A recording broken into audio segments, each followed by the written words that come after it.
Laurence, bonjour. Bonjour Marika. En direct du tribunal judiciaire de Paris. Donc, c'est aujourd'hui l'audition de Miguel Martinez. Oui, il est en effet question ce jeudi de Miguel Martinez. Il encourt une peine de 20 ans de réclusion criminelle pour association de malfaiteurs terroristes. Et comme souvent dans ce procès, il a agi en binôme. Lui, son complice, c'est Abdelaziz Abad qui a été entendu hier par la cour d'assises. Tous deux sont originaires de Charleville-Mézières dans les Ardennes. Tous deux comparaissent pour avoir eu des contacts avec Ali Reza Polat, le principal accusé dans ce procès, avec le duo de garagistes belges qui ont vendu des armes, mais aussi avec l'un des terroristes de Charlie Hebdo, en la personne de Saïd Kouachi.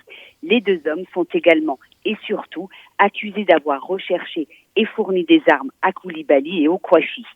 Musulman radicalisé selon des témoins, ce qu'il dément. Je suis musulman pratiquant, affirme-t-il. Il présente une apparence tout à fait normale. Miguel Martinez est grand, musclé, le crâne rasé, vêtu d'un pull, d'un polo et d'un jean. Il s'exprime bien, posément, sans les énervements et les éclats de voix, sans surtout les insultes qui fusent régulièrement de la bouche de certains des accusés. Il est interrogé par le premier assesseur et reconnaît d'emblée s'être rendu à plusieurs reprises au garage belge de Charleroi en compagnie de son complice Abad pour des pneus, puis pour des stupes, dit-il, mais on a aussi parlé d'armes, de flingues à roulettes, de pistolets Tokarev.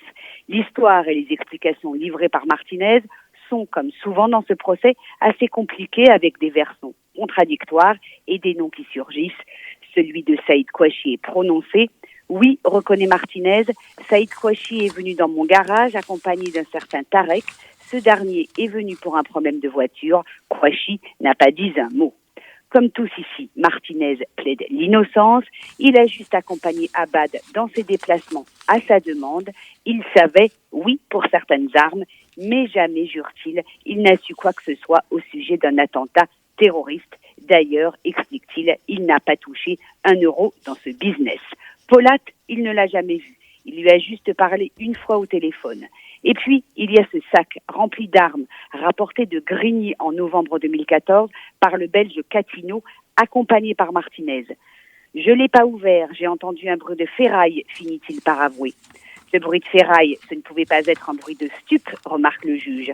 Martinez acquiesce, mais après, je n'ai plus rien à voir avec le sac, dit-il. On vous retrouve bien souvent sur ces histoires d'armes. Vous apparaissez autant que Abad, note le premier assesseur. Je suis prise au dépourvu, explique Martinez. L'accusé dit et répète que dans toute cette histoire qui a, rappelons-le, abouti aux attentats de janvier 2015 et fait 17 victimes, il a juste voulu aider son ami Abad. Au tribunal judiciaire de Paris, Laurence Goldman pour RCJ.